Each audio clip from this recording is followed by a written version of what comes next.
So Mr. Dave, tell me about your connections to Kitchens Field. Who in your family is it named for? Well, my connection is with my father, Ben Allen Kitchens. He was one of the men that had the idea and started the construction of Kitchens Field. I was a senior at the time in 1975. So that's my connection to Ben. Did you ever play any sports on this field? If so, how was that experience?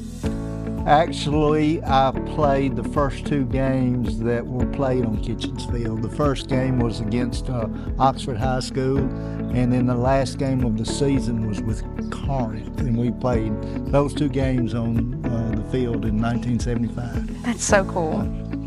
With Mr. Ben Allen Kitchens being your father, do you remember anything about the time the field was being constructed?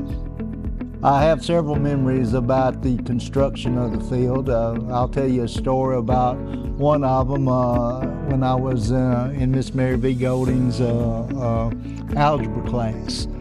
We could see the cranes that came in to put the light poles, set the light poles up, and everybody was watching the light poles being erected instead of the algebra problem that was on the board. Miss Mary V. got kind of agitated at us, but anyway, I thought that was kind of neat to be able to see some of that come to fruition.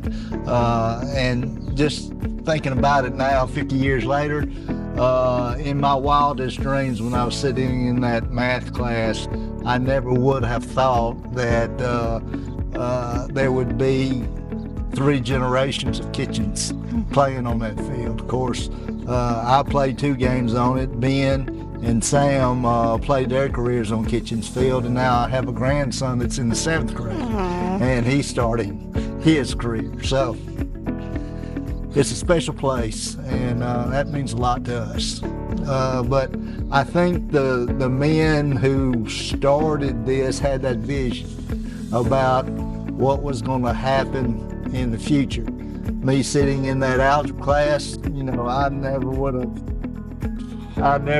have thought 50 years later that there would be so many people impacted by Kitchens Field. Yes, sir. Thank you. So, Mr. Sam, you played quarterback on this field, right? I did, that's correct. How was that experience of playing such a key role for your team on a field so rich in history with your grandfather? Yeah, that's a pretty cool thing to happen, to be able to play on this field that he helped construct. You know, one thing that's also pretty neat is I picked my high school number based off the number that he wore when he played quarterback in high school. Obviously, it wasn't on this field, but I picked 14. He wore 14. I kind of was carrying on that legacy that he had, and it was just pretty exciting and special to be able to play that position, knowing that he played it, and then I got to play it on the field that he helped construct. So. Did Mr. Ben Allen ever talk to you about the impact the field had on him personally? Not personally. He didn't talk to me about it. I was pretty young when he passed away. I was in 4th grade, so I didn't have a chance to personally talk to him about it. But I do think that you know, if I was able to, he would be able to talk about the different impacts it had on him and the community to be able to provide such a good place for sporting events to take place. You know, not only football, but soccer and track and band and everything else, graduations that take place on Kitchens Field. I think that he would definitely be able to speak to the impact on that you know, taking place there. So. And then what do you think Mr. Ben Allen would say about Kitchens Field and its impact on the youth of our community and school district if he could see it today?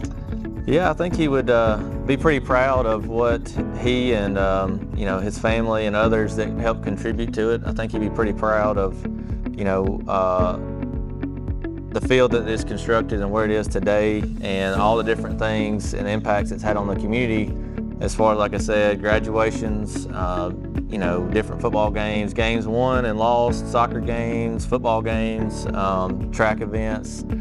I mean, it's just been a great thing for our community, and to be able to, you know, as a community come together and kind of provide this field, and it's still here today 50 years later, I think it's pretty special, because when they first started it, you know, I don't know if they would have thought 50 years in the future it'd still be here, but I think obviously it's still here, and it's better than probably what it was 50 years ago, and it's going to continue to grow and continue to get nicer facility as we continue, as our community continues to support our school and different athletic events and whatnot that take place here. So, Well, thank you for coming to talk to me today. yeah, thank you. You're quite welcome. Thank you.